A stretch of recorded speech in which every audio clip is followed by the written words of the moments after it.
Welcome to a world of untold tales and hidden secrets and techniques. If you like thrillers, and chilling memories that preserve you getting ready to your seat, you're within the proper vicinity. Hit that subscribe button and get geared up, because of the fact what's coming is stranger than you observed. Part 1. The Signal. Ethan Quinn become a regular guy residing in ordinary lifestyles in the bustling metropolis of Chicago. By day, he labored as a software program engineer at a mid-sized tech firm, and by means of night, he tinkered with old radios and electronic devices in his tiny rental. His ardor for alerts and frequencies become extra than an interest. It become an obsession.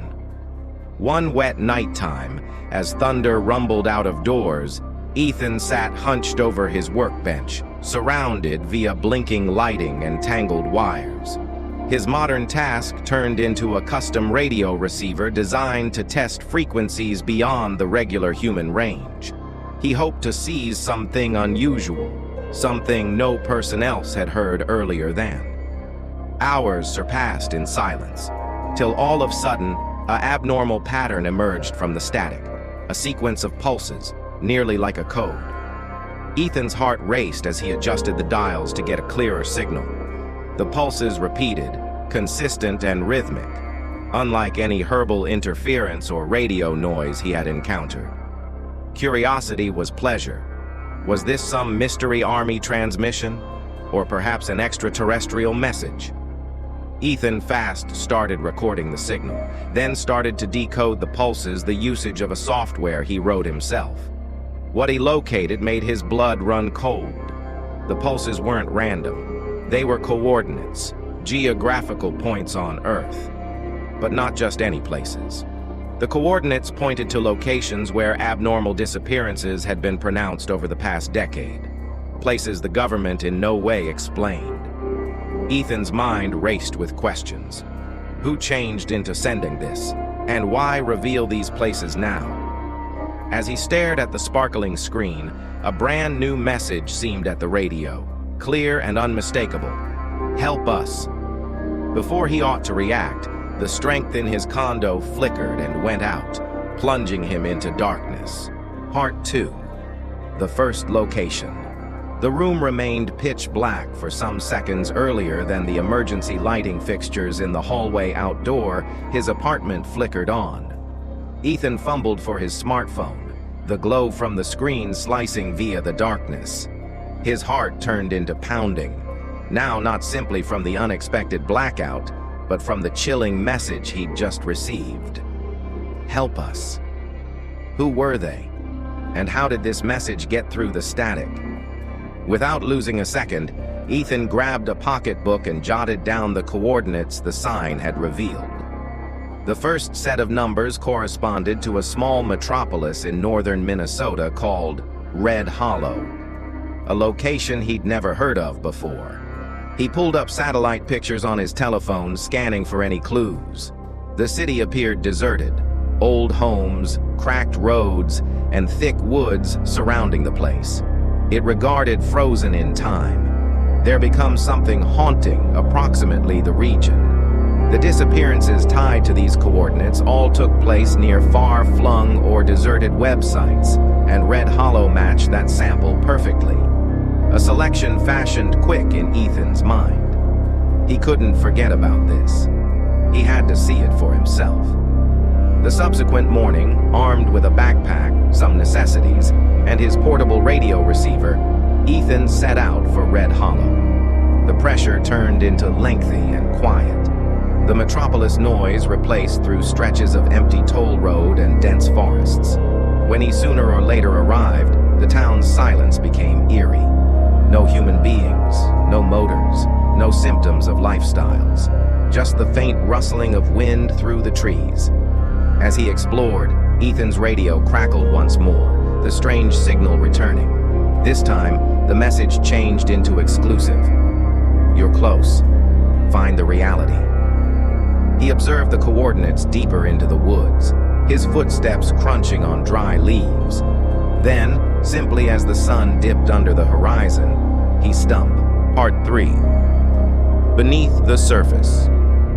Ethan hesitated for a second, gazing the metal door.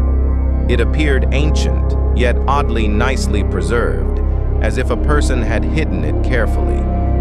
His hands trembled slightly as he brushed away the moss and attempted to manipulate. Surprisingly, it moved with a gentle creak. Taking a deep breath, Ethan pulled the door open, revealing a darkish stairwell descending into the earth. He flicked on his flashlight and carefully stepped inner, the cool, damp air hitting his face.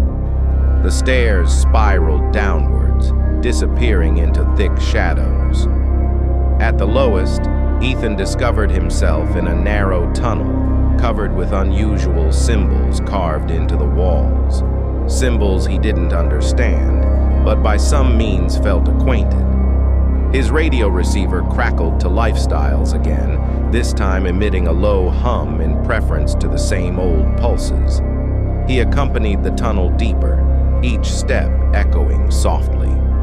Suddenly, the tunnel opened right into a vast underground chamber lit via an eerie blue glow emanating from bizarre crystals embedded within the partitions. The air changed into thick with an energy that made his pores and skin tingle. In the middle of the chamber lay a huge, obvious pod filled with a shimmering liquid. Inside, a faint silhouette floated. Human, however, not like several person Ethan had visible in advance than. Their abilities have been delicate, almost ethereal. Before Ethan should get nearer, his radio beeped urgently. A voice whispered via the static, clear and desperate, "We are the out of place, trapped among worlds. You must free us." The room unexpectedly shook, dust falling from the ceiling. Ethan's thoughts raced. Who have been they? Why had been they trapped underground? And what did it imply to be amongst worlds? He observed out this changed into bigger than he imagined, a secret hidden beneath the earth, connected to the disappearances and now calling for his help. Part 4. Between worlds. Ethan's pulse quickened because the chamber trembled. The crystal's glow intensified, casting extraordinary shadows that danced on the walls. The decide inside the pod appeared to stir, faintly beginning eyes that shone with an otherworldly light. The voice spoke another time, this time clearer and more urgent. The barrier weakens. If you do not help, we're capable of being misplaced for all time. Ethan scanned the chamber for whatever he could use. Among the symbols on the partitions, one stood out, a round emblem with complex traces intersecting like a map. He pressed his hand closer to it, and the room vibrated with power. Suddenly, holographic pics flickered to life round him. They confirmed a portal, a gateway among dimensions, and the pod's occupant modified into part of a race trapped in this liminal location after a failed test centuries inside the past. The message have emerged as clean. These beings had been caught among worlds, not able to go back or skip on. The disappearances have been attempts to rescue or find out help. However, none had succeeded till now. Ethan knew what he needed to do. Using his radio receiver, he tuned into the frequency of the portal's strength, matching the pulses to stabilize the barrier. The crystals pulsed in response, syncing with the sign.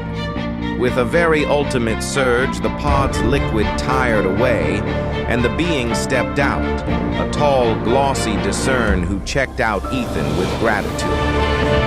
"You have freed us," they stated softly. "The global owes you a debt." As the chamber started to dissolve spherical then, Ethan felt himself lifted in a hurry of mind.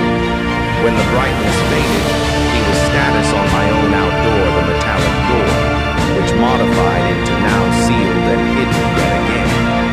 Back in his apartment, Ethan found his radio silent, the signal gone. But deep inside, he knew the truth. The world was far stranger than he'd ever imagined, and his life had just changed forever.